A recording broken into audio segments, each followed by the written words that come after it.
Sriganganagar police द्वारा एक जो नशे के व्यापारी हैं उनके विरुद्ध 68F की जो कार्रवाई के हमें निर्देश मिले थे उसमें एक बहुत बड़ी कार्रवाई की गई है। सूरतगढ़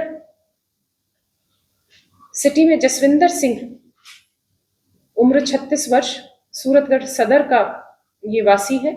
इसके विरुद्ध एनडीपीएस के प्रकरण दर्ज थे और इसमें एक जो प्रकरण जिसमें लगभग 4 क्विंटल डोडा चूरा जब्त किया गया था उसमें भी आरोपी था। तो उसने पिछले 6 वर्ष में इस तस्करी से जो जो अपनी संपत्ति बनाई उसका हमने पूरा ब्यौरा लिया, जिसमें इसके 3 बीघा जमीन नेशनल हाईवे पर खरीदना, जिसमें एक होटल भी था। उसके अलावा इसने अपने गांव में एक बहुत बड़ा रिहायशी मकान बनाया। तो इनको हमने अभी मेरे आदेशानुसार एसपी के उस पे एसएचओ ने सीज किया। इसका हमने आगे इस्तगासा तैयार करके एनसीबी में भेजा है। पूरा हमारी कार्रवाई तैयार है और हमें पूरा विश्वास है कि एनसीबी से भी अप्रूव होकर आ जाएगा। तो इसको हमने पूर्व सीज कर लिया। ये लगभग 6.5 करोड़ के लगभग संपत्ति की वैल्यू है।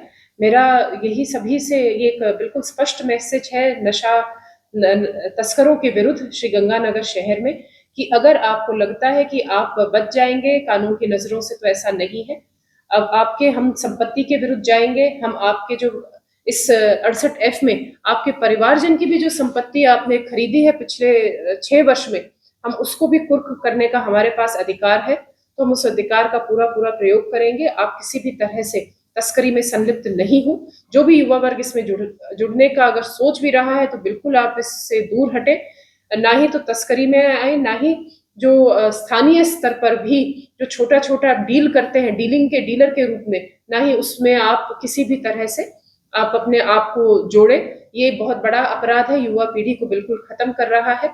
इससे बिल्कुल सभी दूर रहे। और कोई अगर आपको लगता है कि इस तरह से संलिप्त है, उसके विरुद्ध केस है और उसने कोई नई प्रॉपर्टी अर्जित की है, तो हमें सूचना दें। हम उस पर भविष्य में भी इसी तरह से सख्त कार्रवाई हम ऐसे अपराधियों के विरुद्ध करते रहेंगे।